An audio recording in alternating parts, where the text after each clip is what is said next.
Banyak orang bertanya, apa peluang bisnis yang terbaik hari ini?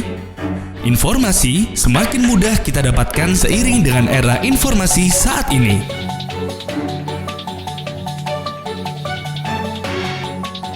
Bahkan banyak orang meluangkan waktu datang ke seminar hanya untuk mencari peluang apa yang terbaik untuk mendapatkan perubahan dalam kehidupannya. Kenapa masih banyak orang yang tidak mendapatkan peluang itu? Dan kenapa mereka masih tetap sama seperti yang dulu?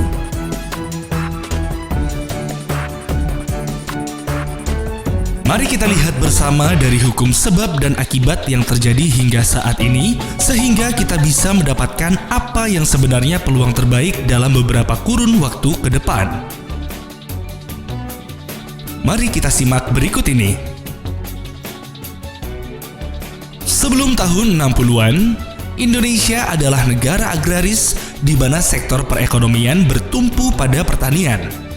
Pada era 60-90-an, Indonesia memasuki era industri di mana sektor ekonomi digerakkan oleh industri, munculnya semakin banyak pabrik-pabrik yang memproduksi barang jadi.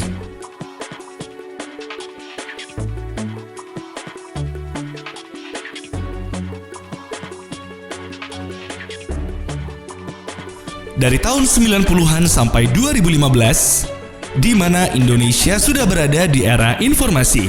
Era informasi adalah sebab dan akibat dari era industri. Barang produksi yang sudah dihasilkan tentunya untuk bisa diserap masyarakat luas dibutuhkan sistem informasi yang baik sehingga barang dapat didistribusikan secara merata. Dengan adanya industri ini, mengakibatkan manusia berinovasi dan beralih ke era informasi, teknologi digital, dan komputerisasi. Ternyata, dari dua era ini, yaitu era industri dan era informasi, berdampak pada penurunan kualitas hidup, yaitu kesehatan. Mari kita cermati yang pertama dari era industri. Pertama, makanan yang dikonsumsi. Makanan yang serba instan, fast food atau junk food, penggunaan bahan pengawet dan pewarna, dan juga zat-zat kimia lain yang berbahaya. Yang kedua, bahan baku makanan. Beras yang diklorin atau diberi pewarna putih dan sayur serba pestisida dan juga daging olahan. Yang ketiga, berasal dari lingkungan. Munculnya polusi udara dan air serta global warming atau pemanasan global. Kemudian di era informasi. Dengan berkembangnya teknologi informasi, maka dampak terbesarnya adalah faktor radiasi dan gelombang elektromagnetik. Dari buku Next Trillion dan buku The Business of 21st Century, apa industri yang akan menghasilkan miliaran US dollar di tahun 2015 ke atas? Dan industri yang akan berkembang pesat adalah wellness industri atau industri kesehatan. Bagaimana dengan Indonesia? Data resmi yang dirilis di tahun 2013, APAC Healthcare Outlook, bahwa di tahun 2012, belanja masyarakat Indonesia dari sektor kesehatan di angka 26,4 miliar US dollar atau setara dengan 348 triliun rupiah. Dan jumlah ini akan meningkat sampai tahun 2018 menjadi 60,6 miliar US dollar atau setara dengan 799 triliun rupiah dengan pertumbuhan rata-rata 14,9% per tahunnya. Ini merupakan yang terbesar ketiga di Asia setelah China dan India. Anda dapat memilih. Yang pertama, sebagai tenaga praktisi ahli medis atau dokter perawat, namun dibutuhkan biaya sekolah yang tinggi, waktu yang dibutuhkan cukup lama, dan bersiap menghadapi faktor persaingan kompetisi MEA dan AFTA.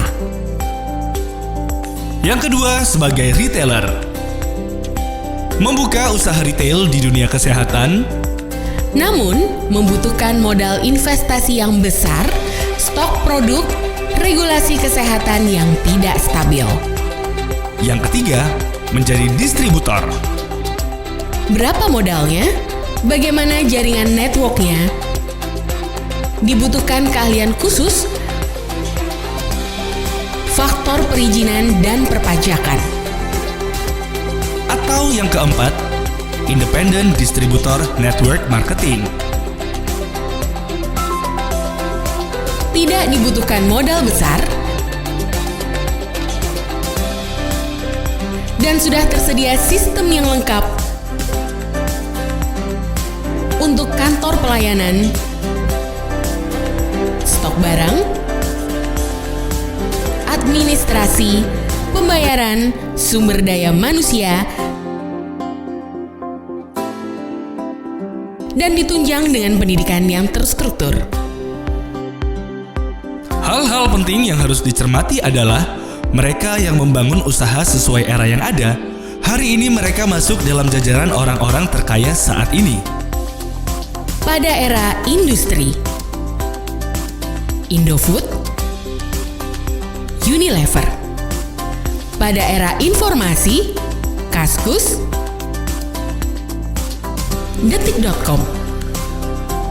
Dan saat ini, kita berada pada industri kesehatan, dan jika Anda jeli dengan informasi serta fakta yang baru saja Anda saksikan, dan Anda memutuskan untuk menangkap peluang dari era industri kesehatan ini, maka dalam kurun waktu 10 hingga 20 tahun ke depan, Andalah yang akan masuk dalam jajaran orang-orang sukses berikutnya.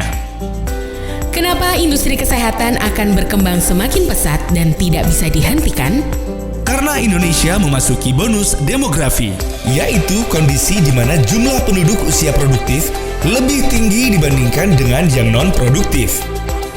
Ini dimulai sejak 2015 dan puncaknya akan terjadi di tahun 2035 dengan perbandingan yaitu 79% penduduk dengan usia produktif dan 21% penduduk dengan usia non-produktif.